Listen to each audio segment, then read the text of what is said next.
These had been upgraded to 2 transmitters of 7.5 kilowatts and one of 300 watts at Salisbury. A chain of 2 kilowatt medium wave stations was established in towns along the main railroad route. For economic reasons, these facilities were installed in existing post office buildings and linked to the main studios by telephone lines. During the 1950s, the Central African Federation of Rhodesia and Nyasaland was created, consisting of present-day Zimbabwe, Zambia and Malawi. The Federal Broadcasting Corporation was set up in 1958, modelled on the BBC. It existed until the end of 1963, when the Federation was dissolved prior to the independence of Malawi and Zambia. Southern Rhodesia then became a separate country, and the Rhodesia Broadcasting Corporation, or RBC, was formed. In the early 1960s, all shortwave operations were centralised at the Guinea Fowl site near Gweru. This site is situated almost at the geographical centre of Zimbabwe. The first transmitters were rated at 10 and 20 kilowatts. At the end of 1965, the BBC set up a relay station in Francistown, not far from the border in neighbouring Botswana. This station used a 10 kilowatt shortwave transmitter and relayed both the BBC World and African services. Whenever the current affairs programme, The World in Rhodesia, was broadcast, the station was heavily jammed by the Rhodesian authorities. The BBC station eventually closed in 1968. Inside Rhodesia, high-powered Thomson transmitters of 100 kilowatts were installed in 1968. Vertical incidence omnidirectional antennas served an area within a 200-mile radius of Gweru. Also in 1968, the RBC expanded its services further with a number of local community stations. The first of these was known as Radio Tascaranda in Salisbury, named for the purple blossom trees that lined its streets in September and October. This was followed by Radio Matopos in Bulawayo. Matopos is a hilly area near the city and also the site of Cecil Rhodes' grave. The last local station, Radio Manica, was located in Umtali, a picturesque town situated on the Mozambique border. In 1975, the first FM stations opened in the Salisbury and Bulawayo areas, and the network was gradually expanded to 22 stations covering the whole country. Quiet minority rule in Rhodesia ended on April 18, 1980, following many years of guerrilla warfare and insurgency. Robert Mugabe, leader of the Zimbabwe African National Union Patriotic Front, or ZANU-PF, was elected as the country's first black prime minister, a position he held for 7 years. Then in 1987, he proclaimed himself president, and he held on to that position until he was finally forced to resign in November 2017. Under black majority rule, the name of the country was changed from Rhodesia to Zimbabwe, and the names of many towns were changed also. Salisbury became Harare, Gwelo became Gweru, and Umtali was renamed Mutare. The Zimbabwe Broadcasting Corporation, ZBC, was created as the sole broadcasting authority in the country. And under the ZBC, the radio services were reorganized. The general service was renamed Radio 1, while the African service was changed to Radio 2. Today, the ZBC operates 4 radio channels. There's Radio 1, or SFM, which broadcasts for 19 hours a day in English, thus covering a broad spectrum of listeners.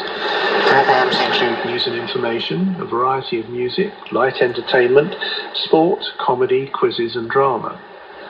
Radio 2, which also identifies as Radio Zimbabwe, also broadcasts for 19 hours a day in Shona, Ndebele and other vernacular languages. The station serves the majority of the rural and urban population that is largely black. 2/3 of music played on Radio 2 is produced locally. The station's program lineup includes discussions, features and drama on social, cultural, sporting and economic issues. Radio 3, or Power FM, is a 24-hour commercial music station aimed at the youth. It provides fast-paced music, entertainment, information and education. The majority of its listeners are young people who are highly receptive. And finally, Radio 4, also known as National FM, is an educational channel which broadcasts for 19 hours a day in Shona, Ndebele, English, and the minority languages of Tola, Tonga, Denda, Kalanga, and Shangani. The audience demographics depend on the nature of the educational programs being broadcast at the time. Radio 4 works closely with the Ministry of Education's audiovisual services, as well as other relevant government ministries and non-governmental organisations. Shortwave transmissions were temporarily discontinued in 1991, as it was felt that the country was adequately covered by FM transmitters. However, in October 1994, relays of Radio 1 and Radio 2 were resumed on a test basis, and on December the 5th, 1994, President Mugabe officially re-inaugurated the shortwave service at the Guinea-Fowl site near Gweru. The site now consists of 2 periodic antennas and 2 continental 100 kilowatt transmitters. Throughout the late 90s and early 2000s, the ZBC attempted to carry the Radio 2 and Radio 4 services on frequencies in the 66 and 49 meter bands, but they struggled with equipment failures and lack of funds for maintenance and spare parts, which resulted in spasmodic transmissions. In the year 2000, the Supreme Court of Zimbabwe passed a bill that ended the government's monopoly on broadcasting. Since that time, a number of local, low-powered private stations have been licensed on FM. In 2007, the ZBC changed the focus of the shortwave broadcasts from domestic to reaching the diaspora of Zimbabwean people in surrounding countries. On May the 25th of that year, a new external service went on the air in English. Equipment parts had apparently been cannibalized from one transmitter to keep the other one running, and that was then on the air from 1600 to 2200 UTC on 4828 kHz. Also from Gweru, they ran 24/7 on 999 kHz medium wave. This external service was officially launched 3 years later on 30th of July 2010, but it was irregular and short-lived, and is last listed in the World Radio TV Handbook for 2014. And these days, Zimbabwe is silent on both shortwave and radio. Here's a recording of the Rhodesia Broadcasting Corporation signing on shortly before 6 a.m. local time on the morning of Tuesday, 24th of February, 1976. This is the Rhodesia Corporation starting off.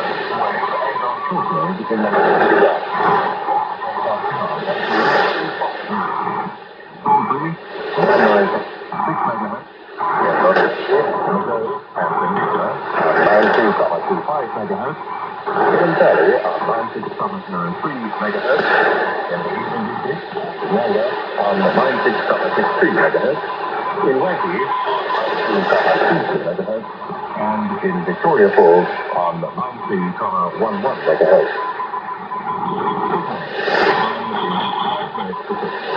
The new day is introduced by Reverend John Taylor. Thank you very much, Ray. Recently, we heard parts of the opening session of the A18 Global Shortwave Frequency Coordination Conference, which took place in Kuala Lumpur, Malaysia at the end of January. This month, I had the first part of a conversation I had with our regular co-host, Dr. Jerry Plummer, WWCR and the Caribbean Meeting, while we were in KL shortly after the meeting began.